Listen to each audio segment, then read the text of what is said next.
পাল তোলা নৌকার ছবি আঁকতে প্রথমে এরকম একটা দাগ দিয়ে তার উপরে বাঁকা এরকম একটা লাইন দিয়ে তারপরে আর একটা বাঁকা দিয়ে এভাবে একটা নৌকার ছাউনি আঁকতে হবে। দুই পাশে বাঁকা করে উঁচু করে লাইন উঠিয়ে নিচে নৌকার তলা এভাবে এঁকে দিতে হবে।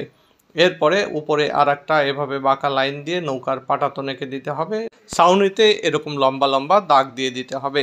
এবার একটা মাঝি আঁকতে হবে। প্রথমে মাঝির মাথাটাকে গোল করে এঁকে নিতে হবে। তারপর সেখান থেকে একটা হাত বের করে দিয়ে মাঝির জামার নিচে লুঙ্গি পরা থাকবে, লুঙ্গির দাগ দিয়ে দুটো পা নৌকার উপরে। এরপরে একটা হাতে তার একটা হাল ধরিয়ে দিতে হবে বাঁকা লাইন দিয়ে হালটাকে কমপ্লিট করার পরে আমরা একটা লম্বা লাইন খাড়া করে দিয়ে দেব আর একটা আড়াআড়ি লাইন দিয়ে দুই পাশে দুটো বাঁকা লাইন দিয়ে আমরা নৌকার পালটা সুন্দরভাবে এঁকে নৌকার সঙ্গে সংযুক্ত করে দেব। আমাদের পাল তোলা নৌকা হয়ে গেল। এবার আমাদের নদীর জলের লাইন দিয়ে দিতে হবে। জলের কয়েকটা লাইন